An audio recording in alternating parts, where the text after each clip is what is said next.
पराशर, संसद में और बिहार विधानसभा दोनों जगह एक ही चीज आज देखने को मिली है। नियम क्या होते हैं शायद विपक्ष ये भी भूल गया है। संसद में और विधानसभा में सांसदों का, एलओपी का आखिर क्या दायित्व होता है, ऐसा लग रहा है कि ये भी शायद अब याद दिलाना पड़ेगा। क्योंकि आज कल ऐसा लग रहा था और शपथ भी ली गई थी कि जब ये तय हो चुका है कि अब पहलगाम हो, ऑपरेशन सिंदूर हो, उसको लेकर के चर्चा होगी। घंटे भी तय कर दिए गए हैं सरकार की तरफ से, और सरकार की तरफ से क्या मतलब पूरी तरह विपक्ष भी उसमें शामिल था। लेकिन आज फिर से वही हुआ। संसद में आज मुद्दा दूसरा आ गया, एसआईआर का, चुनाव का, बिहार का।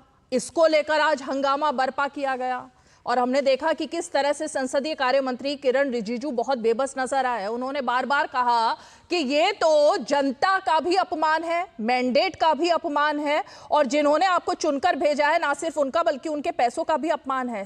टैक्स पेयर्स का पैसा लगता है ना हर घंटे की कार्यवाही पर, लेकिन कुछ मिनटों का काम करने के लिए सांसद आते हैं। अब तो ऐसा लगने लगा है विपक्ष के, तो क्या छुट्टियां चल रही हैं? नहीं, इसी काम करने के लिए जनता ने आपको चुनकर भेजा है, इसी काम करने के लिए आपको विधायक बनाकर भेजा है। लेकिन ऐसा ही कुछ विधानसभा में आज बिहार में भी दिखाई दिया। काले कपड़े पहनकर आए तो भाई अपनी बात रखो, लेकिन बात नहीं रखनी है, सिर्फ नारेबाजी करनी है, हंगामा करना है, धरना देना है, प्रदर्शन करना है। और इस कदर हंगामा बर्पा किया आज विधायकों ने आरजेडी के कि गेट के आगे बिल्कुल वहां बैठ गए ताकि कोई और विधायक जो काम करना चाहता है, सभापति जो कि संचालन करना चाहते हैं विधानसभा का, सदन का, उनको भी अंदर जाने के लिए कड़ी मशक्कत कई घंटों तक करनी पड़ी। तो ये हमारे विधायकों ने आज किया बिहार में और ये हमारे सांसदों ने आज किया संसद में। तो आज जरा इसी पर चर्चा करेंगे कि आखिर क्या हो गया है उन दायित्वों का जिसकी शपथ ली जाती है, संविधान की दुहाई दी जाती है, जनता के सामने जाकर जब वोट मांगा जाता है तो क्या बताया जाता है कि हमारा चलन ऐसा होगा। इसी पर चर्चा होगी। खास मेहमान हमारे साथ जुड़ेंगे, लेकिन सबसे पहले आज वो तस्वीरें देखते हैं और बयान देखते हैं जिसकी वजह से ये मुद्दा चर्चा में। आप प्रश्नकाल नहीं चलने देना चाहते, आप किसानों के मुद्दों पर चर्चा नहीं करना चाहते, आप हंगामा करने तख्तियां लेकर आएंगे, ये सदन की परंपराओं के अनुरूप नहीं है। सदन का समय सबका है, प्लीज सदन को चलने दीजिए प्लीज।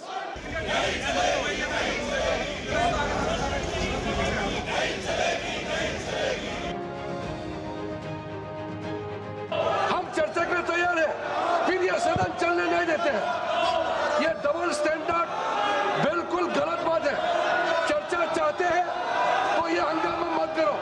सरकार ने बार बार कहा है कि हम चर्चा करना चाहते हैं, फिर ये हंगामा क्यों कर रहे हैं? कौन जिम्मेदार लेगा? देश का करोड़ों टैक्स मनी को आप लोग हंगामा करके बर्बाद कर रहे हैं, जवाब देना पड़ेगा।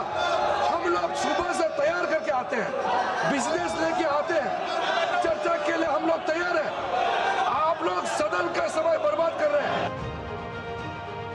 लोकतंत्र का कत्ल, और हम इसी के लिए हम बार बार बोल रहे हैं कि ये एकदम गलत है जो कर रहे हैं। चुनाव आयोग ने कहा है कि बहुत लोग बाहर के हैं। भारत कोई धर्मशाला नहीं है। वही वोट देगा जो भारत का नागरिक है और अपने क्षेत्र में रहता है। बेशरम हो चुकी है चुनाव आयोग, एक बार भी प्रेस कॉन्फ्रेंस नहीं। सुप्रीम कोर्ट के फटकार के बाद भी, सलाह के बाद भी अभी तक क्लियर नहीं की है कि आधार की क्या भूमिका रहेगी, वो सलाह मानेंगे कि नहीं मानेंगे।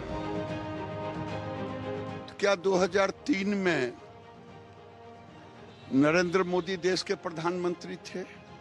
उस समय भी हुआ। ये एक संवैधानिक व्यवस्था है। आप संविधान को पैर तले कुचलते हो, बाबा साहब का नाम लेते हो। अब बिहार का चुनाव 1-1.5 महीने में नई वोटर लिस्ट बनना, तो इसलिए हम लोग उसके खिलाफ हैं। अभी लोकसभा चुनाव हुआ है, अगर जो डिलीट हुए होंगे या बढ़ गए घट गए होंगे एक अलग तरीका है, लेकिन आप वोटर लिस्ट नहीं बना रहे हो, इसका मतलब बीजेपी ने कोई तैयारी की है बहुत बड़े पैमाने पे बेईमानी करने के लिए। इससे पहले सीए को लेकर भी यही भ्रम फैलाया गया था, पर फिर भी देश भर के मुसलमानों के बीच में एक आगजनी का माहौल इन्होंने बना के रखा। अब वही भ्रम फिर से एसआईआर को लेकर ये लोग फैलाना चाह रहे हैं।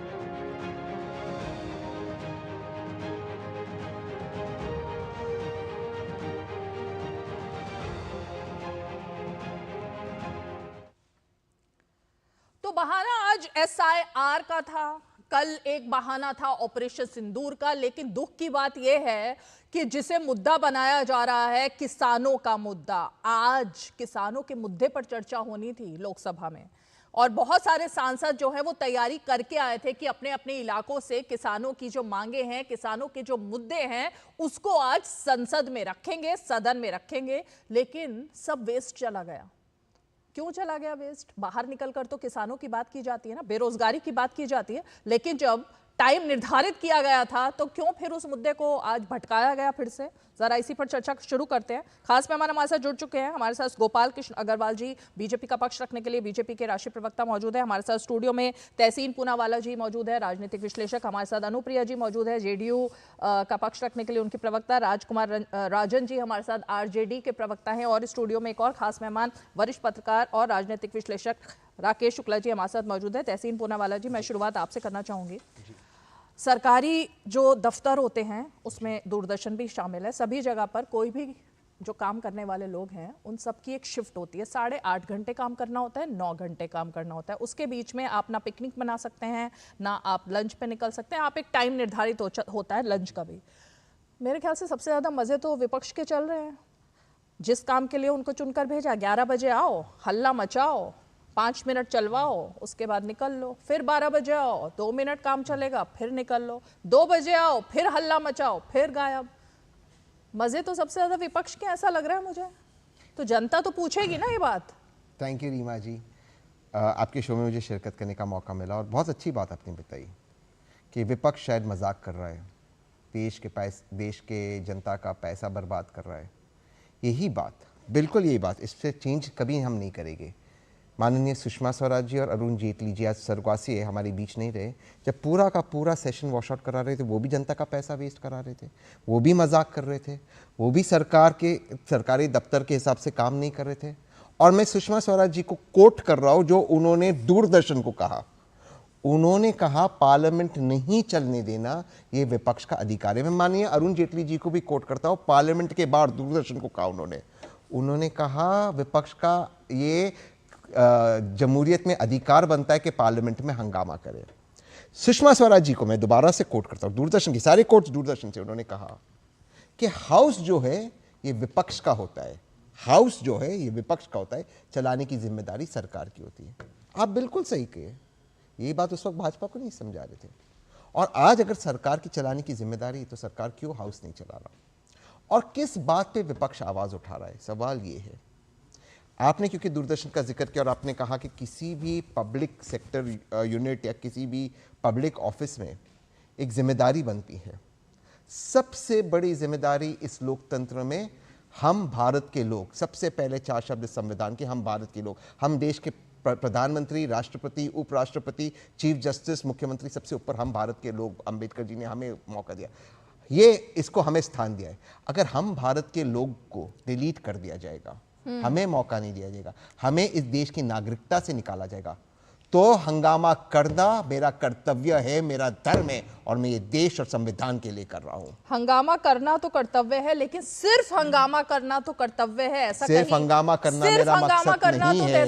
सिर्फ हंगामा करना मेरा मकसद नहीं है। मैं इसलिए कह रही हूँ सिर्फ हंगामा, क्योंकि कल एक मुद्दा उठाया पहलगाम और ऑपरेशन सिंदूर, उस पर हंगामा किया, सरकार ने तय किया चर्चा करेंगे, दिन तय हो रहा है, घंटे तय हो गए, आज लेकिन फिर हंगामा करना है। आज मुद्दा दूसरा आ गया, कल मुद्दा तीसरा आ जाएगा, इसलिए मैंने कहा सिर्फ हंगामा करना। मैं इसका जवाब देता हूं। बहुत सारे मुद्दे हैं इस देश के अंदर उठाने, सिर्फ ऑपरेशन सिंदूर है, पहलगाम में इंटेलिजेंस फेलियर है, बिहार है, एयर इंडिया है, इन सब मुद्दों पर विपक्ष को हमें बात करनी है और हम चाहते हैं कि इस पर बातचीत हो। लेकिन सबसे पहली बात, जब हम भारत के लोगों को डिलीट कर रहे हैं, मैं 1 सेकंड से अपनी बात समाप्त करता हूँ। देश की जनता, दूरदर्शन की आवाम, दूरदर्शन के व्यूअर्स इस चीज़ का जवाब दे। माननीय रविशंकर प्रसाद जी और इलेक्शन कमीशन कह रहे बहुत सारे लोग बाहर से आए और वोट कर रहे। रविशंकर प्रसाद जी को कोट कर रहा हूं, ये कोई धर्मशाला नहीं, मैं बिल्कुल उनसे इत्तेफाक करता हूं, 100% करेक्ट है। तो अगर ये 2003 के बाद रिवीजन हो रहा है और बाहर से लोग भारत के अंदर आते वोट कर रहे हैं, तो जो बॉर्डर संभालने की जिम्मेदारी है माननीय प्रधानमंत्री और गृह मंत्री और रक्षा मंत्री, वो रिजाइन क्यों नहीं करता? क्या यही लोग हैं जिन्होंने 2024 के लोकसभा चुनाव में रविशंकर प्रसाद जी को जिताया? एसआईआर पर तो चर्चा होगी शो में, लेकिन अभी तो मैं जिस चीज को लेकर चिंतित थी और थोड़ा सा मुझे गुस्सा भी आ रहा था और अपने सांसदों को देखकर और विधायकों को, क्योंकि राजकुमार राजन जी की पार्टी ने जो आज बिहार विधानसभा में किया उस पर भी आना ही पड़ेगा। लेकिन गोपाल कृष्ण जी पहले जो तहसीन पूनावाला कह रहे हैं कि जब आप लोग ऑपोजिशन में थे तो बस चेहरे बदले हुए थे, आज वो चेहरे राहुल गांधी, अखिलेश यादव, मीसा भारती के हैं, उस वक्त सुषमा स्वराज, अरुण जेटली और तमाम बीजेपी के नेताओं के होते थे। देखिए, अपोजिशन अपनी बात को पार्लियामेंट में रखे, इसके लिए कोई डिनाई नहीं कर रहा, करने का अधिकार है अपोजिशन का, उनको अपनी बात रखने का अधिकार है। लेकिन जो ये कह रहे हैं कि डिसरप्शन होता था कुछ मुद्दों के ऊपर, कोई महत्वपूर्ण मुद्दों पर जब सरकार नहीं सुन रही, चर्चा, ये तो कह रहे हैं ऑपरेशन सिंदूर पे चर्चा करना है, सरकार कह रही है हम तैयार हैं, एक प्रोसीजर के अंदर हम चर्चा करेंगे, उन्होंने टाइम भी निर्धारित कर दिया, तब भी ये एजिटेशन कर रहे हैं। ऐसा थोड़ी है, अगर सरकार इनकी बात नहीं मान रही, सरकार किसी मुद्दे को नहीं उठाना चाह रही और उसके ऊपर ये एजिटेशन कर रहे हैं तो बात अलग है। लेकिन ये बार बार कह रहे हैं कि हम इस मुद्दे पे चर्चा करना चाहते हैं, हम उस, तो सरकार जो पार्लियामेंट्री अफेयर्स मिनिस्टर हैं, लीडर ऑफ द अपोजिशन जो रूलिंग पार्टी है, उन्होंने कहा, रक्षा मंत्री जी ने कहा हम चर्चा करने को तैयार है, हम जवाब देंगे, सभी तरीके से तैयार है। बिजनेस अफेयर्स कमेटी के अंतर्गत डिसाइड हो गया। उसके बाद ये डिसरप्ट करके पार्लियामेंट को खुद ही चलाने नहीं देना चाहते। प्रॉब्लम ये है कि पार्लियामेंट में चर्चा की बात के नाम से केवल डिसरप्ट करके पार्लियामेंट को कंप्लीटली डिरेल करने का जो प्रयास है, उसके ऊपर बातचीत हो रही है। ये कोई बात नहीं कर रहे, ये बात नहीं हो रही कि अपोजिशन अपनी वहां पे पार्लियामेंट में चर्चा नहीं कर सकता, अपोजिशन वहां पे अपनी बात डिसरप्ट नहीं कर सकता, वॉकआउट नहीं कर सकता, ये सब तो प्रोसीजर है ही। लेकिन जब प्ले कार्ड को मना किया है, वेल में हर बात में जाने के लिए मना किया है, और आप प्रश्न पूछेंगे उस शूट एंड स्कूट करके प्रश्न जवाब उसका देने लगेंगे, प्रधानमंत्री तक को बायकॉट करके चले जाते, वॉकआउट करके चले जाते। तो अल्टीमेटली पार्लियामेंट का एक जो लेजिस्लेटिव फंक्शन है, जो लॉज हैं, जो उसमें लेजिस्लेशन, लॉज, एक्ट बनने हैं, उसके ऊपर भी तो चर्चा करिए, उसके ऊपर डिस्कशन करिए, उसके इम्प्रूवमेंट पे बात करिए, अपने कॉन्स्टिट्यूएंसी के डेवलपमेंट के प्रश्न करिए। 0 आवर है, आपका क्वेश्चन आवर है, इन सब को छोड़ के आप डिसरप्ट केवल करते रहेंगे। केवल डिसरप्शन जो हो रहा है कंटिन्यूअसली नहीं चल। अब कल का दीजिए, पहला दिन था, 15 मिनट के अंदर ही डिसरप्ट कर दिया, तो कल क्या ऐसी बात हो गई थी? बताए ना कौन सी बात है? मैं बता देता हूँ, एक लाइन में जवाब दे देता हूँ, एक लाइन में, क्योंकि 3 और मेहमान अब वेट कर रहे हैं, बस एक ही लाइन में। कल का, क्योंकि मैं कल पर जाना नहीं चाहता था, क्योंकि गोपाल जी ने कल का जिक्र किया, मैंने दूरदर्शन पे ही देखा, माननीय विपक्ष के नेता राज्यसभा कह रहे हैं, और बहुत उनका स्पष्ट सवाल था, आपने कहा पार्लियामेंट में चर्चा होनी चाहिए, बहुत स्पष्ट सवाल था, मैं वर्बैटम उनको कोट करता हूं। वे कहते कि राष्ट्रपति ट्रंप 24 बार कह चुके कि हमने ये सीज फायर कराया, ये सवाल था। इसका जवाब नड्डा जी खड़े होकर देते, सुनिए गौर से जवाब ये देते, कोई बात रिकॉर्ड पे नहीं जाएगी, डिलीट होगा, हमने एक बार कह दिया, आप सेना का मनोबल नीचे नहीं करेंगे। ये आपके जवाब देने की प्रक्रिया है? और नड्डा जी, एक सेकंड, नड्डा जी कौन होते रिकॉर्ड पे बात जाए? मैं उनका बहुत आदर करता हूँ, आपके अध्यक्ष है, आपके अध्यक्ष है, सुनिए, मैं बहुत आदर करता हूँ नड्डा जी का, पर नड्डा जी क्यों तय करेंगे रिकॉर्ड पे क्या जाए ना जाए? नड्डा जी तय करेंगे, भाजपा तय करेगी। अरे बिजनेस अफेयर्स कमेटी में तय हुआ था, चेयर तय करेगा, तो स्पीकर खुद बोल रहे थे, माननीय प्रधानमंत्री भी तय नहीं कर सकते।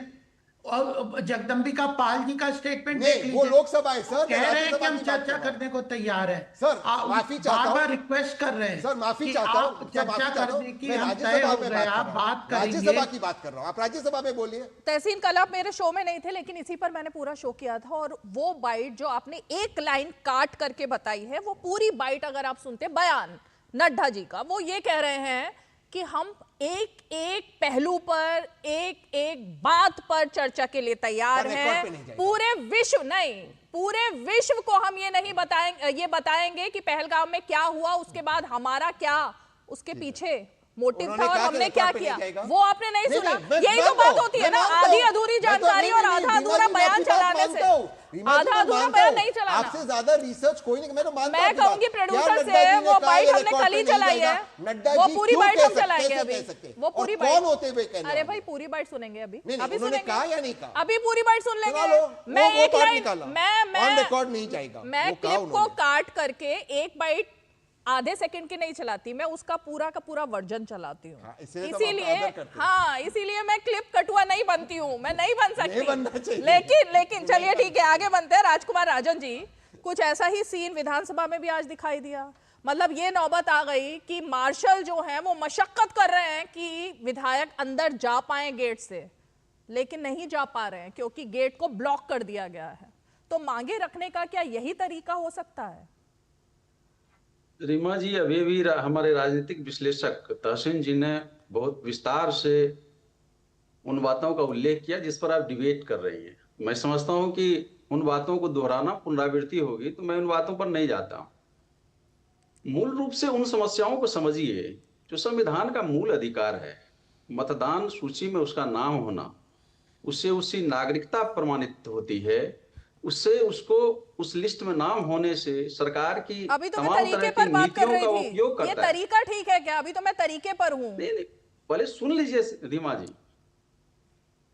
जाहिर सी बात है कि जब उसके नागरिकता पर प्रश्न उठेगा, उस मतदाता जो एक संविधान का एक मौलिक अधिकार है, एक वोट, एक अधिकार, एक व्यक्ति पूंजीपति वर्ग और एक मजदूर वर्ग का भी अधिकार, बराबर का अधिकार, समानता का अधिकार है। एक लंबे संघर्ष के बाद भारत को के संविधान ने जो अधिकार दिया उसको छीना जा रहा है, चुनाव आयोग के द्वारा छीना जा रहा है। कहां?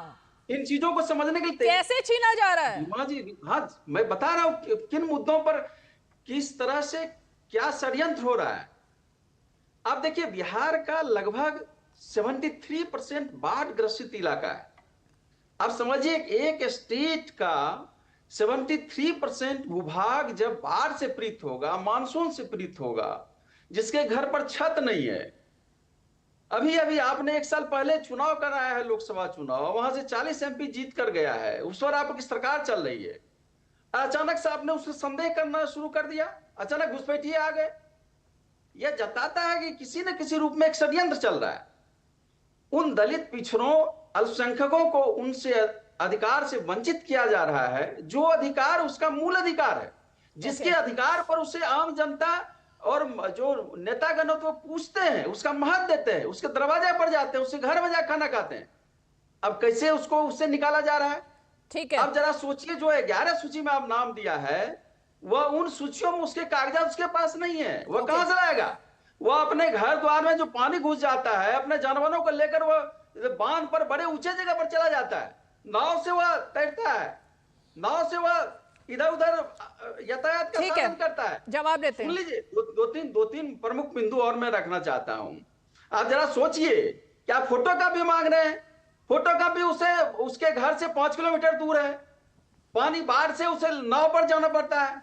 ऐसी कौन सी जरूरत है जिसके पास रहने के लिए छत नहीं है? आप जरा सोचिए कि उन भारत के जनगणना के आधार पर, 2011 के जनगणना के आधार पर, जो 86% ऐसे दलित वर्ग हैं जिसके पास अपनी जमीनें नहीं है। 24% पुरुष तो निरक्षर है 2019-21 के ठीक है सर्वेक्षण में। पहले इतनी बात पर जवाब लेते हैं, इतनी बात पर जवाब लेते हैं पहले। ओके, फॉर्म नहीं भर सकता। राजन जी, आपने जितनी बात बोली, आपने जो 4 पॉइंट्स बोले, बाहर गए वो कैसे? पहले इन पर जवाब लेती हूँ मैं, बहुत लंबा हो रहा है, पहले इन पर जवाब लेती हूँ। अनुप्रिया जी, अगर ये जो बातें बोली जा रही हैं आरजेडी की तरफ से और कांग्रेस की तरफ से, अगर वोट काटे ही जा रहे हैं तो वोट तो फिर आपके भी कटेंगे ना, या सिर्फ इन्हीं के कटेंगे? अगर दलितों के वोट कट रहे हैं तो दलित तो आपके भी वोटर है ना, या आपके वाले वोटर बच जाएंगे और आरजेडी वाले वोटरों के वोट कट रहे हैं? रीमा जी, एक बात तो स्पष्ट है, जिस तरह का चरित्र विपक्ष का दिख रहा है, चाहे वह हमने सदन की बात करो या बिहार के सदन की बात आप कर रहे हैं, इनकी घबराहट समझ में आ रही है कि ये अपने अस्तित्व को जान चुके हैं कि उनकी स्थिति क्या है राजनीतिक रूप से। मैं तहसीन जी की बातों से मैं शुरू करूंगी। उन्होंने कहा, संसद की बात कहा उन्होंने, कि संसद दिन चलने के लिए और एक विपक्ष की भूमिका बहुत महत्वपूर्ण होती है, ये हम सभी जानते हैं। तो विपक्ष का काम क्या है? सवाल पूछना, जवाब सरकार को देनी है, जवाब सुनने के लिए आपको बैठना होगा सदन में। लेकिन आप सवाल के नाम पे हंगामा करेंगे कहाँ? सदन के गेट के बाहर। कहाँ करेंगे आप? जैसा कि बिहार में भी आपने देखा कि उन्होंने काले वस्त्र का चयन किया, बट जहां जो उचित सब जगह है उस जगह पे बैठ के बातचीत करने में ये परहेज करते हैं, क्योंकि इनकी मंशा क्या है? इनकी मंशा है कि राजनीतिक रूप से माइलेज, मैं एक शब्द कहूंगी, स्टंट करना, कि जिससे जनता के बीच में उनकी चेहरे उनकी चमकते रहे, वो दिखते रहे, क्योंकि इनके पास में कोई मुद्दा नहीं। एसआईआर की मैं बात कर रही हूँ। ये मामला क्या पता नहीं है कि यह सुप्रीम कोर्ट में है, और विपक्ष गए हैं सुप्रीम कोर्ट में। सुप्रीम कोर्ट में कहा भी है कि 28 को फैसला होना है, 25 तक की डेट है यहाँ पे उनको, इलेक्शन कमीशन को काम करने के लिए। तो इससे क्या साबित होता है कि आप एसआईआर के मुद्दे पे विपक्ष के रूप में हंगामा करके आप सबकी अवहेलना कर रहे हैं? आपको सुप्रीम कोर्ट पर विश्वास नहीं है? कि आपको यह नहीं पता है कि आप जिस भी बातों को रख रहे हैं कि आप इतने मजबूती से नहीं रख पा रहे हैं कि सुप्रीम कोर्ट आपके पक्ष में फैसला देने जा रहा है? नहीं। बहुत, ये आपने जो सवाल पूछा रीमा जी, बहुत ही जायज सवाल है कि यह कौन तय कर रहा है कि कौन किसका वोटर है। और बाढ़ की बात कह के एक तरह भ्रामक स्थिति पैदा करने की जो बात कर रहे हैं जनता के मस्तिष्क में, क्या आपने ऐसा कोई फुटेज चलाया कि बिहार के इस क्षेत्र में, पूर्णिया में, सहरसा में, इन क्षेत्रों में बाढ़ आ गया है, घर बह गए? हाँ, हमारे लिए समस्या हर वर्ष की होती है, लेकिन वर्तमान में जब तक एक डेट 25 का निर्धारित हुआ था, अभी तक हमारे बिहार के क्षेत्र बाढ़ प्रभावित नहीं हुए हैं। हमारे लिए राजनीतिक दल के रूप में चुनौतियां यह थी कि हम इलेक्शन कमीशन के साथ में हम यह देखते कि हमारे वोटर्स उसमें छूट नहीं जाए, और सुप्रीम कोर्ट में ये कहा कि एक भी जायज जो वोटर है वो छूटना नहीं चाहिए। जब सुप्रीम कोर्ट में यह मामला चल रहा है, हमें सुप्रीम कोर्ट पे विश्वास है और हम भी बतौर राजनीतिक दल यहाँ पे शांति से है। लेकिन मंशा क्या है? आप देखिए मंशा क्या है रीमा जी, चाहे मैं वो फिर कह रही हूँ, आप अब अपने चैनल पे दिखा रहे हैं, वहां पे भी विपक्ष किस तरह का हंगामा कर रहे हैं। हंगामा कर करके इनको बस पब्लिक के बीच में अपने चेहरे को चमकाना है। इनकी कभी भी मंशा राजनीतिक जनहित की राजनीतिक नहीं होती है। क्यों मैं बोलती हूँ? क्योंकि ये जो बात है, डुप्लीकेसी की बात हो गई या घुसपैठियों की बात हो गई, क्या विपक्ष में सवाल नहीं उठाया? आरजेडी के प्रवक्ता यहाँ बैठे हैं, मुझे वो इंटरप्ट करेंगे अगर मैं गलत बोलूंगी। 2024 के लोकसभा चुनाव के बाद में तेजस्वी जी ने कहा कि वोटर्स में डुप्लीकेसी की समस्या है, उसे निपटारा करनी चाहिए। तो क्या अगर सरकार तो है भी नहीं, मैं फिर कह रही हूँ, इलेक्शन कमीशन एक प्री बॉडी है, वो काम कर रहा है। अगर वो काम कर रहा है इस ओर के फेयर इलेक्शन हो, तो समस्या किस बात की है आपकी? ठीक है राकेश शुक्ला जी, ये हंगामा, एक मिनट, एक क्विक रिएक्शन राकेश जी से लेती हूँ, फिर आ रही हूँ। ये हंगामा खड़ा करना ही मकसद है क्या?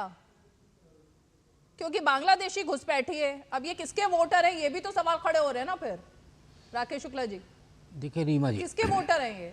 रीमा जी, विपक्ष नासमझ नहीं है। जो आज विपक्ष में है, कल वो सत्ता पक्ष में था, तो इसलिए विपक्ष को भी पता है और सत्ता पक्ष को भी पता है। अब आज देखें तो कुछ समय से, मैं आज की ही बात नहीं करूंगा, कुछ समय से जो संसद है वो राजनीतिक प्रदर्शन का मंच बन चुका है।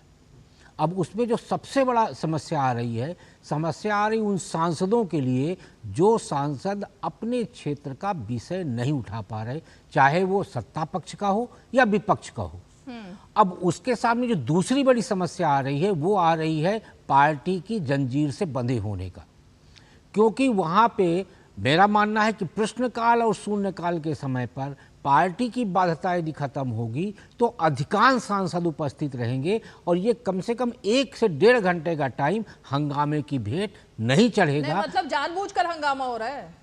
राजनीतिक दल में बताया ना, ये राजनीतिक जो बड़े राजनीतिक दल हैं, उन राजनीतिक दलों की राजनीतिक स्वार्थ के लिए उन्हीं की पार्टी के जो मुद्दे हैं वो किल हो रहे हैं और वो सांसद भी कहीं ना कहीं बहुत कहना चाहिए कि संकुचित भाव में रहते हैं और कह नहीं पाते, इसलिए जनता का मुद्दा नहीं आता और ऐसे मुद्दों पे विवाद होता है जिस मुद्दे का कभी भी अर्थ नहीं निकलना है और उसका जवाब नहीं आना है। ये सत्ता पक्ष भी जानता है और विपक्ष भी जानता है। अब इस बार मुद्दा क्या लेके आया गया? सिंदूर का। मैं एक छोटा सा उदाहरण देता हूँ।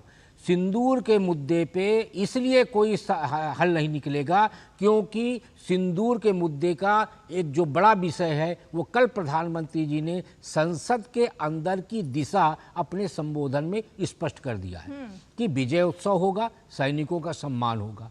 अब विपक्ष को भी पता है कि ऑपरेशन सिंदूर पे सरकार से वो इसलिए स्पष्ट जवाब नहीं ले सकते क्योंकि ऑपरेशन सिंदूर अभी खत्म नहीं हुआ है और जब तक कोई भी ऑपरेशन खत्म नहीं होता है तब तक सरकार सारी बातें स्पष्टता के साथ सदन में या सदन के बाहर नहीं रखती है। इसलिए सिंदूर एक राजनीतिक मुद्दा बना हुआ है और इसीलिए उसको गरमाने का प्रयास हो रहा है। नहीं, वो तो एक दिन हो गया ना, कल हो गया गरमाने का प्रयास। आज तो दूसरा मुद्दा था ना SIR का। मैं आ रही हूँ ब्रेक के बाद। तहसीन जी आपके पास में एक छोटा सा ब्रेक लेते हैं।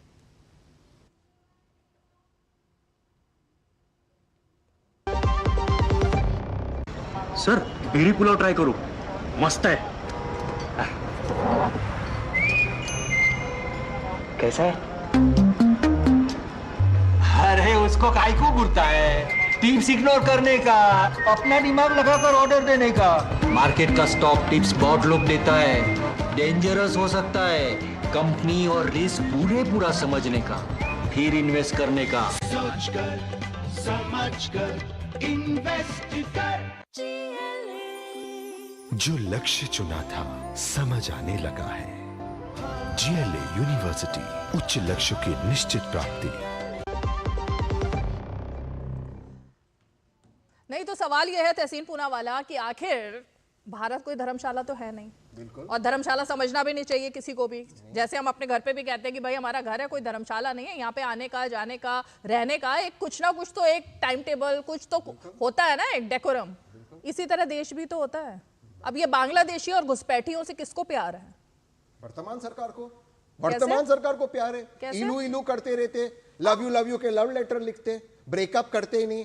वो एक होता है ना फ्रेंड्स विद बेनिफिट्स, वो आपके दर्शकों को समझाता होता है फ्रेंड्स विद बेनिफिट्स। ये एक रिलेशनशिप होता, कहने को दोस्ती होती, दोस्ती के बाद बहुत सारे अदर चीजें होती। ये सरकार का और एक घुसपैठियों का ये फ्रेंड्स विद बेनिफिट वाला रिलेशनशिप है। इलू इलू चल रहा है दोनों का। मैं बताता हूँ, अभी सिद्ध करता हूँ, अब भी सिद्ध करता हूँ। मेरे मित्र भाजपा के कई और रविशंकर प्रसाद जी ने कहा और सर ने भी कहा, शर्मा जी ने, ये थोड़ी ना धर्मशाला है। बिल्कुल, तो ये बांग्लादेशी देश के अंदर घुस गए, अजीब बात है। बॉर्डर पे BSF है, वर्तमान प्रधानमंत्री माने जाते दुनिया के सबसे शक्तिशाली प्रधानमंत्री है, कुछ कर नहीं पाए। आने के बाद वो वोटर आई कार्ड बनाते, कौन से राज्य से? बिहार से। किसकी सरकार है? 20 साल से वर्तमान प्रधानमंत्री नीतीश जी की सरकार है, कुछ कर नहीं पाते। आधार कार्ड ले लेते, केंद्र की सरकार और बीजेपी की सरकार, कोई कुछ कर नहीं सकता। उसके बाद लोकसभा में वोट करते, चाहे किसके लिए भी क्या वोट करते। और अब कहते हैं कि अब चुनाव हारने वाले, तो कहते हैं no no no no no, breakup हो गया। फिर कल जरूरत पड़ेगी, बोलिए पैचअप हो गया। दूसरी बात, मैं अपनी बात समाप्त करता हूं। मैं बिल्कुल सर से एग्री करता हूं, ऑपरेशन सिंदूर चालू है। ये मैंने नहीं, पार्लियामेंट के बाहर माननीय प्रधानमंत्री ने कहा ऑपरेशन सिंदूर के सारे ऑब्जेक्टिव्स अचीव हो गए। दूरदर्शन पे मैंने नहीं देखा, मैं सिर्फ DD न्यूज देखता हूं, वहां पे कहा माननीय प्रधानमंत्री ने। जब मेरे प्रधानमंत्री कहते कि हम उत्सव मनाएंगे, हम जश्न मनाएंगे, तो फिर हम सवाल पूछे, no you are anti national, but PM बोले नो एवरीथिंग इज गुड। आप करे तो चमत्कार, हम करे तो गुनहगार। ऐसे क्यों भाई? माननीय प्रधानमंत्री ने कहा कि सारे ऑब्जेक्टिव्स अचीव हुए, तो तहसीन पूछ रहा है क्या थे ऑब्जेक्टिव सर, आप समझा दीजिए। तो आप कहते हैं नहीं ऑपरेशन सिंदूर चालू है, हम विजय उत्सव मनाएंगे। सर, आपके मंत्री विजय जी ने कहा कि कर्नल सोफिया कुरैशी वो आतंकवादियों की बहन हमारी सेना में थी। नहीं, ऑपरेशन सिंदूर चालू है। और फिर नड्डा साहब आते, प्लीज डिलीट, रिकॉर्ड पे कुछ नहीं देगा। ऐसे थोड़ी होता है, ऐसे कहा या नहीं कहा, कहा या नहीं कहा? गोपाल जी जवाब दीजिए। देखिए, जो विषय है, अगर पार्लियामेंट में डिबेट करना चाहते हैं तो रूलिंग पार्टी क्या कहे इसको डिफाइन अपोजिशन करेगा क्या? जब अपोजिशन को क्या कहना है, अगर ऑपरेशन सिंदूर पे चर्चा हो रही है, 16 घंटे का टाइम डिसाइड हो गया है, पीरियड डिसाइड हो गया है, तो अब राहुल गांधी जो कहना चाहते हैं वो कहें, प्रधानमंत्री रक्षा मंत्री अपनी बात कहना चाहते हैं, या अपोजिशन कहता है कि प्रधानमंत्री भी और ये कहे वही कहे। आप प्रश्न पूछिए, उसका जवाब देंगे, उसके ऊपर जो जवाब देते हैं आप, सेटिस्फेक्शन आपका होता है या नहीं होता है ये अलग बात है, लेकिन आप प्रश्न उठाइए, अपनी बात कहिए, और रूलिंग पार्टी या जो सरकार है वो भी अपनी बात कहेगी। ये कैसे? बिल्कुल बात ये है कि हम और फिर सिस्टम से भी नहीं चलेंगे, वो वेल में आ जाएंगे, प्ले कार्ड लेके आएंगे। अब प्ले कार्ड क्यों लेके आए? सबसे पहले कल ऐसी है, आज क्या बातें हो गई जो प्ले कार्ड लेके आप वेल में कूद जाते हैं? ठीक है, कोई किसी उसके अलावा अगर जो 32 सेशंस हैं, 21 जो जुलाई से 21 अगस्त तक जो सेशन चल रहा है, उसमें केवल ऑपरेशन सिंदूर ही चर्चा होगा क्या? सरकार ने 8 महत्वपूर्ण बिल डिजाइन जो इसमें पेश करने के लिए कहें, क्या देश की सुरक्षा के लिए mines and mineral bill important नहीं है क्या? स्पोर्ट्स की जो इकोसिस्टम बनाने की बात है वो बिल महत्वपूर्ण नहीं है क्या? उससे देश की प्रगति नहीं होगी? तो सभी पे तो डिस्ट्रीब्यूट होगा। आपको SIR पे चर्चा करनी है, आपको ऑपरेशन सिंदूर पे चर्चा करनी है, सरकार को अपने बिल्स की प्रमुखता है, जो गवर्नेंस, क्योंकि जनता ने मैंडेट हमें दिया है गवर्नेंस का। ओके, और केवल डिस्कशन डिबेट करें और डिसीजन ही नहीं ले, इसका मैंडेट थोड़ी मिला। बिल्कुल। अनुप्रिया जी, जो बात यहाँ पर शुरुआत में कही तहसीन पूनावाला ने, जरा इसका जवाब मैं आपसे चाहूंगी, क्योंकि आपकी सरकार है बिहार में और सवाल आपके साथ में खड़े हुए थे।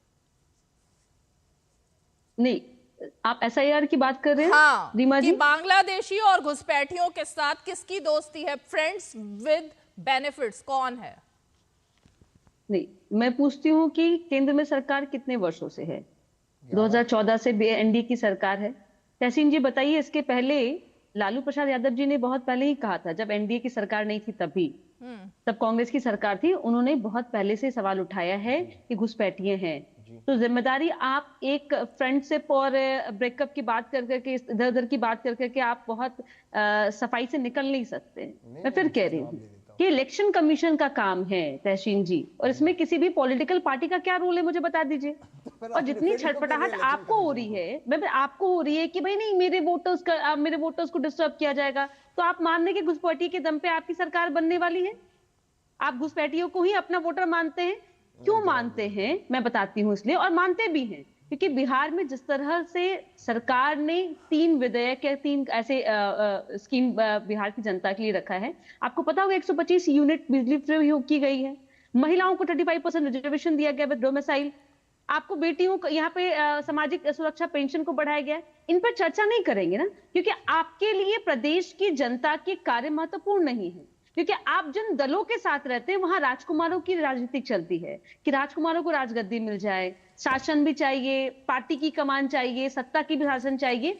इसलिए आप इस तरह के नैरेटिव बना के, आपने संविधान भी खतरे में आपसे कहा था, अच्छी बात है, उसको खतरे में करके आपने 100 का तो नहीं आपने स्कोर प्राप्त किया, बट 99 पे चले आए, और इसी की धमक आप दिखाते हैं, और इसी धमक दिखा के आप चाहते हैं कि सेशन चले नहीं। आप बताइए कितने करोड़ों की टैक्स जनता की लगती है सदन चलने में, और आपको सवाल का जवाब वही मिलेगा ना तहसीन जी। आप यहाँ डिबेट पे बैठे सदन, दोनों ही सदन, विधानसभा भी और संसद भी, तहसीन पूनावाला, दोनों ही चीज।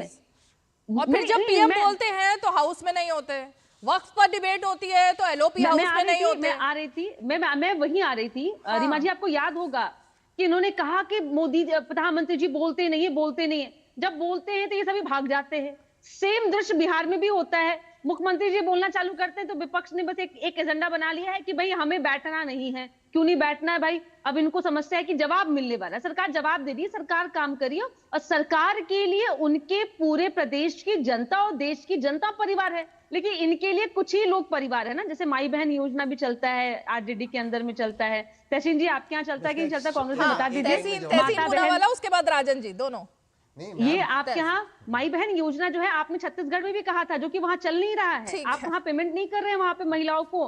आप झारखंड की मैं बात कर दूं, वहां पे भी आपने कहा कि नहीं मैं सबको नहीं दूंगा, मैं कुछ कुछ को दूंगा, कि वो उन महिलाओं को दूंगी जो परिवार की मुखिया होगी। देखिए आप ऐसे मुस्कुराते तो मुझे चिंता होती है कि विपक्ष क्या बिहार जनता के मुद्दे पे मुस्कुरा रही है, और उसके लिए बिल्कुल भी महत्वपूर्ण नहीं है कि बिहार वो जनता के मुद्दे पे बात करे, वो परिवार के मुद्दे पे ही खुश होती है। अच्छा है तहसीन जी, मैं इसलिए मुस्कुरा रहा हूँ क्योंकि भाई बहन योजना में तो बता रहा हूँ हम बिल्कुल संस्कारी लोग हैं। आप लोगों की योजना, वो कोल्ड प्ले का आपने कॉन्सर्ट देखा था आप लोगों का, और वो आप लोगों का जो रिलेशनशिप है ये घुसपैठियों के साथ, वो कोल्ड प्ले वाला रिलेशनशिप ही है कि जब आपको जरूरत पकड़ती है आप चिपक लेते हो, कैमरा आ गया तो कहते हो ये मेरा कुछ नहीं है। मैं बताता हूँ, सुनिए ना, सुनिए आपकी की बात को आगे ले जाता हूँ थोड़ा सा। वो कोल्ड प्ले वाला सीईओ था ना, वो अपनी गर्लफ्रेंड को पकड़ा था, जैसे कैमरा आ गया कहता है ये मेरी गर्लफ्रेंड नहीं है। यही आपका घुसपैठियों के साथ रिलेशनशिप है। आपकी की बात एक 10 सेकंड तो लालू जी की चिंता किस पे थी? किसकी गर्लफ्रेंड के साथ चिंता थी? पकड़े गए तो उसके पकड़े गए तो ऐसा छुपा वो सीईओ,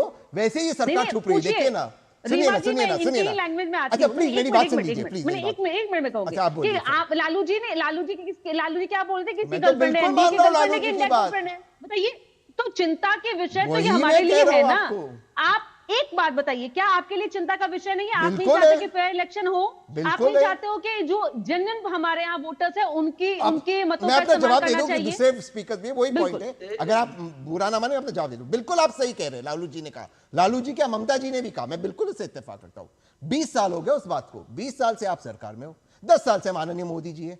अगर घुसपैठिए हमारे देश में अवैध तरीके से रहते, संविधान कहता है कि केंद्र सरकार का एक दायित्व बनता है उनको लात मार के बाहर निकाले, कुछ नहीं फेल हो गए, ठीक है फेल हो गए तो फेल हो गए। 20 साल से सर चुनाव आप जीते हो, मतलब इन्हीं के वोट पे जीते हो ना, और आज वो कोल्ड प्ले की तरफ पकड़े गए, सीईओ ने अपनी गर्लफ्रेंड को पकड़ा है, तो आप छुप रहे हो, कह रहे हैं हमारा कोई लेना देना नहीं। अरे भैया क्यों आप 20 साल से कैसे जीते? सरकार उनको पकड़े तो दिक्कत, सरकार ना पकड़े तो दिक्कत, इसी अगर कार्रवाई करे तो दिक्कत। ऐसा नहीं हो सकता ना कि दोनों तरफ से खेल आप ही का होगा। क्यों राकेश शुक्ला जी? नहीं पकड़ा नहीं, और सरकार कार्रवाई करे तो भी दिक्कत है। के इशू पे तो हमें देश का इंटरेस्ट देखना ही पड़ेगा ना।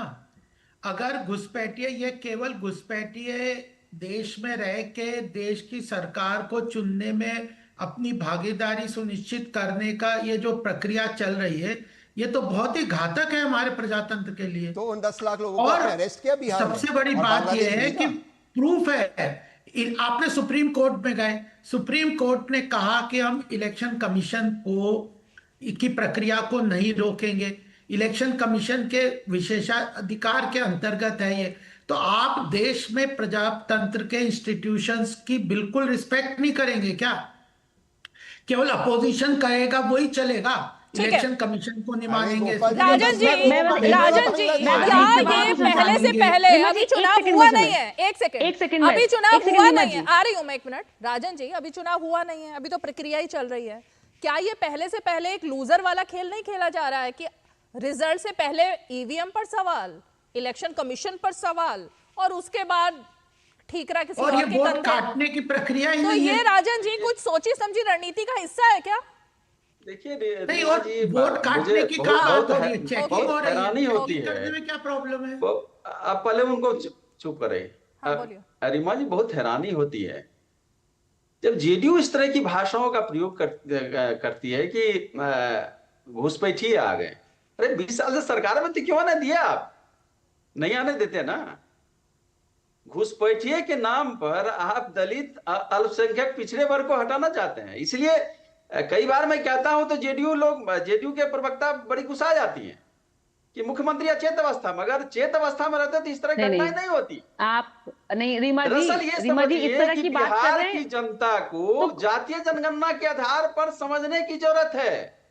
जातीय जनगणना जब मुख्यमंत्री थे नीतीश जी तभी हुआ था, और उनके जातीय जनगणना में यह उद्धृत है 5 करोड़ जो बिहार की जनता है। अब जरा सोचिए, 40 रुपये रोज पर जिंदा रहता है।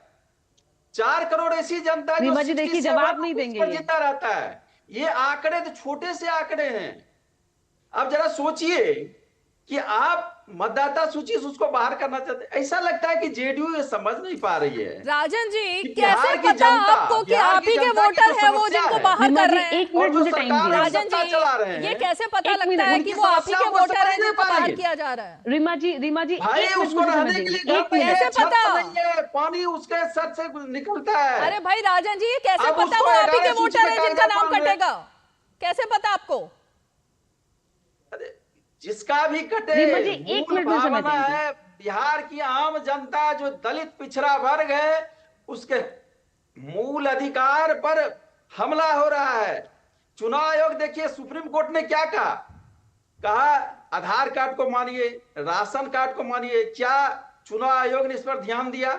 बिल्कुल ज्ञान दिया। जो सर्वे उस कराया पर जा ध्यान रहा है, देने आप के देख बाद रहे हैं उन्होंने किस तरह अपना की पक्ष भी धांधली इसमें रखा। हो रही है। आप पूरी खबर नहीं पढ़ते हो क्या? पूरा पक्ष रखा ना चुनाव आयोग ने और बताया कि क्यों नहीं कर सकते आधार कार्ड को उसमें जमा, क्यों नहीं हम कर सकते वोटर आईडी कार्ड को। ये सारा पक्ष रख चुका है चुनाव आयोग। सुनिए तो सही। मुझे लगता है कि अनुप्रिया आप जी नहीं पढ़ती हैं, आप अनुप्रिया नहीं पढ़ती रीमा हैं। जी, उसको पढ़ लीजिए। रीमा 11 जी, सूची में से क्या चुनाव आयोग ने अपना स्टेटमेंट दिया? रीमा जी, चुनाव आयोग ने मैं विज्ञापन के बोलूं? माध्यम से मैं कुछ कह audible दिया? हूं? क्या वेबसाइट पर अनुप्रिया। दिया गया? अनुप्रिया जी मैं बोलूं? हाँ। आरजेडी के प्रवक्ता, मुझे लगता है कि इनकी टीस या उनके दर्द यह है कि सत्ता से बाहर है। इन्होंने कहा मुख्यमंत्री जी पे लगातार ये अचेत भाषा इस्तेमाल करके जिस तरह के नैरेटिव बनाने का प्रयास कर रहे हैं, और उन्होंने बताया कि नीतीश कुमार जी ने जाति आधारित गणना कराई भी थी और उसी गणना के आधार पे हमने चिन्हित किया कि किन परिवारों की आर्थिक स्थिति कमजोर है, उन्हें विकास की मुख्य धारा से जोड़ने के लिए हमने 2 लाख रुपए देने की बात कही। हमने आरक्षण की सीमा को भी बढ़ाया। आपकी पार्टी अचेत हो गई है कि आपके पास कोई भी राजनीतिक मुद्दे नहीं है और आप समझिए। और रीमा जी मैं एक सवाल छोड़ के जाती हूँ राजन जी आपकी आवाज नहीं जा रही। मेरा जिससे सवाल होता है उसी की आवाज जाती है। राजन जी प्लीज सुनिए। रीमा जी मैं आपको बता दूं, आज आपके चैनल के माध्यम से एक सवाल छोड़ के जा रही हूँ और मैं बताती हूँ कि 10 दिन के बाद में 28 के बाद में इस तरह के स्टेटमेंट लेते नजर आएंगे ये लोग कि जिनको हटाया गया है ये एक धर्म का है, क्योंकि अभी ये कह रहे हैं कि भाई दलित है, पिछड़ा है, ये इनका ही है। कहां लिखा है? अगर होता आपका तो आप 40 की 40 सीट लोकसभा की जीत जाते। आप 10 पे ही क्यों सिमट गए? आप तहसीन जी आप 99 पे क्यों सिमट गए? आपकी सरकार होती। मैं बताती हूँ ये एक एजेंडा है इनका, धर्म के नाम पे, जाति के नाम पे ये तय करते हैं और रोना रोकते कि मेरा वोटर है, मेरा वोटर है। अब जो आपके डुप्लीकेट वोटर है उसको हटाने की मांग कर रहे हैं। आप सरकार छोड़िए, आप लगातार बोलेंगे समझ में नहीं आएगा। एक सेकंड बहुत ज्यादा असमंजस की स्थिति है। तहसीन पूनावाला, जो बात अनुप्रिया यहाँ कह रही हैं, अगर वो वोट इन्होंने लिए तो बिहार में इनको वोट नहीं चाहिए क्या बीजेपी और जेडीयू को? ये क्या कंफ्यूजन की स्थिति आप कमेंट करके आज देने की कोशिश कर रहे हो? 10 लाख अगर घुसपैठिए है, उसमें से मान लो कि 10 लाख जो नाम डिलीट हुए, 3-4 लाख लोग गुजर गए और 1-2 लाख कहीं और राज्य में, 5 लाख अगर घुसपैठिए, मैं कहता हूं 1 लाख उसमें से अरेस्ट करते बांग्लादेश या म्यांमार भेज दो। 1 लाख कितने अरेस्ट करते भेजे बांग्लादेश और म्यांमार? ठीक उतने जितने माननीय प्रधानमंत्री के प्रेस कॉन्फ्रेंसेस, 0। मैं कह रहा हूं है ना, आपकी की बात है ना, घुसपैठिए तो क्या आपका कर्तव्य? छोड़िए इलेक्शन, आपका सबसे पहला कर्तव्य उनको अरेस्ट करते बांग्लादेश भेजेंगे। अब ये मत कहना तहसीन आप उसका विरोध करोगे, ये आपका कर्तव्य। कितने को अरेस्ट किया, कितने को भेजा आपने? 0। करने को कुछ नहीं। यही मैं कह रहा हूँ, ये कोल्ड प्ले वाला चक्कर चल रहा है इनका। जब तक कैमरा फोकस है तब तक मजे लो। बिना आइडेंटिफाई किए हम कैसे कार्रवाई करेंगे? वही तो करिए इलेक्शन कमीशन। तो सुप्रीम कोर्ट ने कहा ये आपका काम नहीं, इलेक्शन कमीशन का नहीं, सिर्फ ये एक्सपोजर हो गया।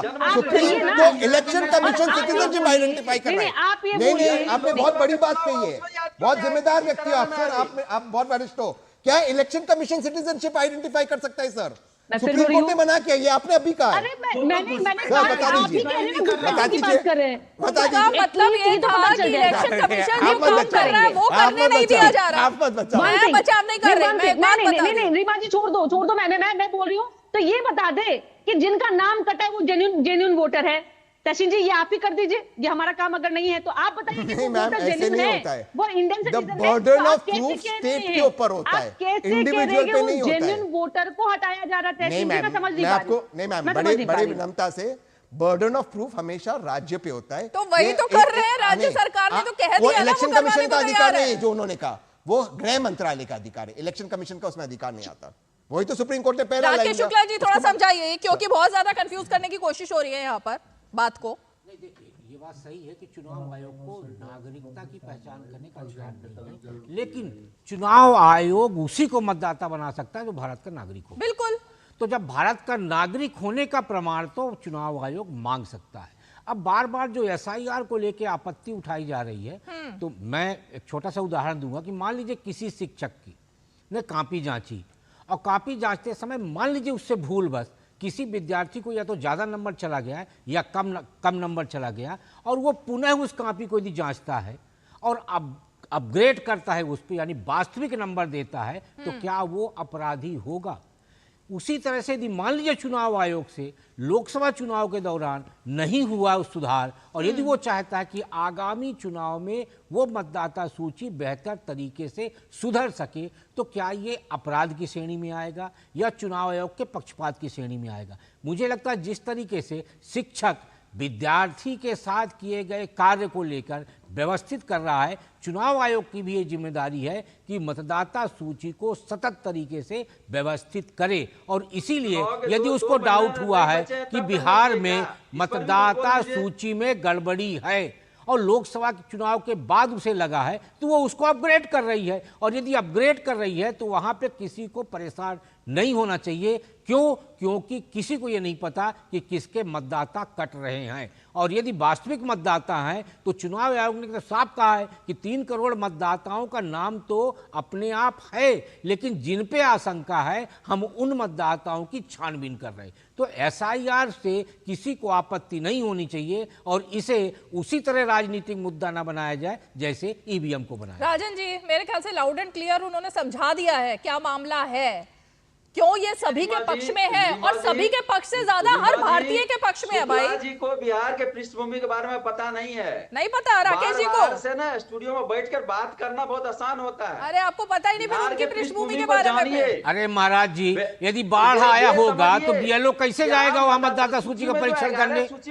मतलब वो BLO चला जाएगा पानी तैर के और वहाँ का मतदाता दूर चला जाएगा। क्या तर्क देते हैं? बाढ़ की परिस्थितियां है, 1 महीना के बाद उसको कागज मांगेंगे, उसके पास होगा ही नहीं। आजकल कागज मांगा नहीं जाता, सबके पास मोबाइल फोन है। कागज बह जाएंगे, प्रक्रिया जो है बाढ़ में कागज बह जाएंगे, उनका ये कहना है। बस नहीं है, कोई उस पर कुछ प्रेस कॉन्फ्रेंस नहीं किया जा रहा है। आपने विज्ञापन निकाल दिया, एक रूल रेगुलेशन होना चाहिए। क्या आपने जो कागज जिस तरह से फॉर्म भराए हैं और बाद में आप उन 11 सूचियों में से कागज मांगेंगे, क्या बिहार की वह जनता जो मैं अभी डाटा दे रहा था कि 5 करोड़ जनता जो है 40 रोज पर जो जिंदा रहती है, क्या उसके पास वो कागज है?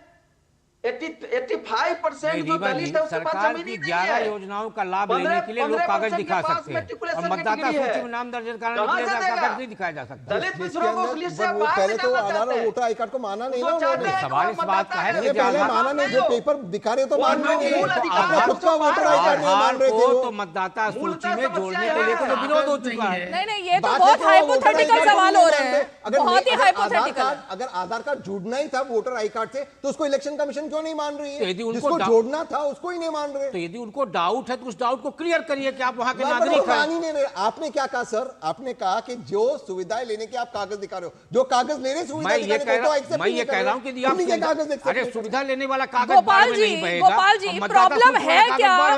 एक्चुअली बहुत ही हाइपोथेटिकल है ये पद्धति। प्रॉब्लम है विपक्ष की, ये समझ नहीं आ रहा। बाढ़ समस्या है, ये समझ नहीं आ रहा। वोट बैंक समस्या है, वो समझ नहीं आ रहा। मतलब एक्चुअली समस्या है क्या? बीजेपी समस्या है। तो बीजेपी से ही सवाल है। समस्या बिल्कुल क्लियर है। फेक वोटर्स के बल पे, घुसपैठियों के बल पे ये इलेक्शन जीतते आए और उसी का जब था तो 40 एमपी अल्टीमेटली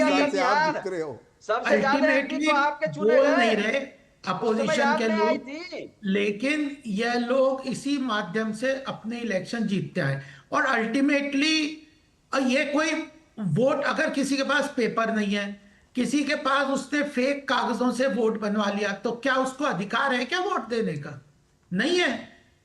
अगर वो दलित है या किसी भी जात का, कहीं का भी, बाहर का भी, अगर उसका वोटर कार्ड गलत तरीके से बना है, बिना प्रॉपर डॉक्यूमेंट दिए बना है, जो हमारे संविधान के अंदर डॉक्यूमेंट की आवश्यकता है, सिटीजनशिप प्रूव करके सिटीजन्स को ही राइट है वोट देने का। तो आप सिटीजनशिप प्रूव नहीं करोगे और वोटर कार्ड से कहोगे कि मैं वोट दे दूं। अरे ये किस तरह का संविधान आप प्रजातंत्र चलाना चाहते हैं? तो अल्टीमेटली, और या कोई वोट काटने की प्रक्रिया नहीं है। सुप्रीम कोर्ट ने भी कहा कि जिनके पास डॉक्यूमेंट नहीं है किसी का, आप वोट ऐसे नहीं काटेंगे, उसको पूरा प्रॉपर नोटिस देके इस प्रक्रिया के तहत ही करेंगे।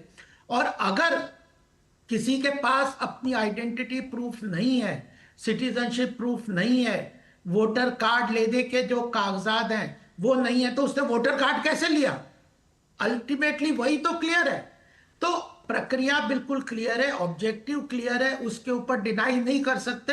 इसलिए ये लोग अपोजिशन वाले अपने एजेंडा के तहत उसको कंफ्यूजन क्रिएट करते हैं। एक ही लाइन में जवाब दूंगा। गोपाल जी की लास्ट लाइन थी वोटर कार्ड कैसे लिया, लेकिन जो वोटर कार्ड इलेक्शन कमीशन दिया वो उसी अपने वोटर कार्ड को नहीं मान रहा है और उसी वोटर कार्ड को कह रहा है आधार से जोड़ो, फिर उसी आधार को नहीं मान रहा है। भैया बहुत कंफ्यूजन आप क्रिएट कर रहे हैं। सारी फसाद की जड़ बीजेपी है। इसलिए मैं कह रहा हूं कि बीजेपी जब तक ये सारी संस्थाओं को चलाएगी तब तक ये प्रॉब्लम होगा। संस्थाओं को भी सोचना चाहिए कि वो इंडिपेंडेंट संस्था है। बीजेपी के वो पॉलिटिकल वाला ये बात आप कह रहे हो, ये जानकर मुझे शौक लग रहा है कि बीजेपी ये संस्थाओं को चला रही है। जिसकी सरकार, जिस पार्टी की सरकार सबसे ज्यादा देश में राज करती रही, जिसकी पार्टी की सरकार के समय सुप्रीम कोर्ट ने तोता बोला सीबीआई को, जिसकी पार्टी की सरकार के समय पूर्व संस्थाएं जो है उनके चीफ जा जाके बताते थे कि उनके ऊपर किस तरह से प्रेशर डाला जाता था, एक सेकंड में उनकी छुट्टी हो जाती थी। कल चीफ जस्टिस ने ईडी को कहा कि पॉलिटिकल बैटल में बीजेपी के मामले में आप बीच में मत आओ। कल ही बोला। मैं रीवा जी सिर्फ एक लाइन बोलूंगा कि यदि घुसपैठिए भारतीय जनता पार्टी के वोटर हैं, गोपाल जी एक सेकंड, यदि घुसपैठिए भारतीय जनता पार्टी के वोटर हैं तो भारतीय जनता पार्टी यदि घुसपैठियों का वोट कटाना चाहती है तो उसको अपना वोट कम हो जाने दीजिए और आपको इस पे खुश होना चाहिए। यही तो बात है मतलब मानने के इलेजिटिमेट सरकार है। अगर जेडीयू अपने वोट काटना चाहती है तो काटने दीजिए, बीजेपी भी कटवाना चाहती है तो आपको क्या दिक्कत हो रही है? जेडीयू के साथ दिक्कत क्या हुआ है? हाल के दिन में आप देखते हैं कि जेडीयू के ऑफिस में माननीय प्रधानमंत्री फोटो लग चुका है। वह पूरी तरह से बीजेपी आजकल आरजेडी की चिंता पूरी की पूरी जेडीयू पे हो गई है। इनका गठबंधन चल नहीं रहा है, हो चुकी है पार्टी। महागठबंधन में सिर्फ फुटबॉल है कि भाई नेता कौन होगा। नहीं, कौन संकट में है? कर रही है, मान रही है, मेरा तय है। राजकुमार सहयोगी का तो कर्तव्य होता ही है ना, आपस में सहयोग करके चले। कौन है? अरे उसके अधिकार, परेशानी मैं समझ सकती हूँ, आपके नेता को एक्सेप्ट नहीं कर पा रहा क्योंकि ये होड़ लगी है, कंपटीशन चल रही है आपकी पार्टियों के बीच में, कांग्रेस और आरजेडी में। उसके अधिकार को नहीं, राजकुमार कौन सा राजकुमार? रीमा जी पूछिए इनसे, रीमा जी उसका मौलिक अधिकार है। नहीं, मेरा एक सवाल, एक सेकंड राजन जी, अगर अभी से आज आपने शब्द सुने, शब्द क्या थे? तेजस्वी यादव के शब्द क्या थे इलेक्शन कमीशन को लेकर? इनकी बदतमीजी खत्म नहीं हो रही, इनकी बेवकूफी खत्म नहीं हो रही, और भी कुछ शब्दावली का इस्तेमाल इलेक्शन कमीशन के लिए किया। जिस इलेक्शन कमीशन, जिस संस्था के तहत चुनाव होने हैं, यानी पहले से पहले चुनाव आयोग को इतना कटघरे में खड़ा कर दिया गया है, तो फिर कैसे आप लोग चुनाव आयोग के अंडर में काम करेंगे? चुनाव आयोग कटघरे में है क्योंकि जो कोर्ट ने कहा जिन कागजात को मांगने के लिए, जिन दस्तावेजों को जोड़ने के लिए वह नहीं जोड़ा जा रहा है, वह लगातार कोई प्रेस कॉन्फ्रेंस नहीं है चुनाव आयोग का, एक विज्ञापन के माध्यम से नियम बना दिया जा रहा है, कोई रूल रेगुलेशन नहीं है। मैं आपसे वही तो जानना चाह रही हूँ राजन जी, इसी चुनाव आयोग के अंतर्गत चुनाव होने हैं तो कैसे फिर आप चुनाव करवा पाएंगे ढंग से अपनी पार्टी की तरफ से? जो फॉर्म भरवा रहे हैं पावती नहीं दे रहे हैं। अरे राजन जी सुन ही नहीं रहा, रीमा जी पता है कि वो फॉर्म भरा है कि नहीं? रीमा जी इनको दिखाना होगा कि इलेक्शन कमीशन ने बहुत सारी है, चुनाव आयोग संशय के घेरे में है, चुनाव आयोग को स्पष्ट करना चाहिए, अनुप्रिया रूल रेगुलेशन को तय करना चाहिए। दिख रहा है कौन? आपने चुनाव आयोग ने हम बाद में लेंगे, की बात करते हो, प्रेस नोट देखते हैं आप इलेक्शन कमीशन का? मैं इलेक्शन कमीशन के प्रवक्ता बनके तो नहीं बैठी हूँ। उसका नाम रहेगा कि नहीं होता है तो बीएलओ किसी से पर्सनल लड़ाई झगड़े होंगे, किसी से पार्टी बंदी होगी, क्या बीएलओ को यह अधिकार दे दिया जाएगा कि मतदाता सूची में रीमा किसी जी, कुंबली इनसे का नाम पूछिए। रहेगा? फाइनल कमेंट अनुप्रिया, उसके बाद राकेश शुक्ला। Final comment. रीमा जी, हाँ, आरजेडी के प्रवक्ता से पूछे क्या उन्होंने जितने भी बूथ है सारे बीएलओ उन्होंने दिया है? इनके पास बीएलओ की कमी है, बीएलओ है नहीं, पहली बात। दूसरी बात, ये चिंता कर रहे हैं जेडीयू की, मैं एक चिंता इनके ऊपर छोड़ती हूँ कि चिंता बताइए, क्या आपके गठबंधन ने तय किया है कि चेहरा कौन होगा? क्या तेजस्वी जी चेहरा है या नहीं है, या अभी कुश्ती चल रही है कौन सा मुख्यमंत्री के राजकुमार चेहरे होगा? एक को तो देश मिला नहीं, कहीं जा रहे प्रदेश हैं। की पंचायत तो नहीं इनकी है।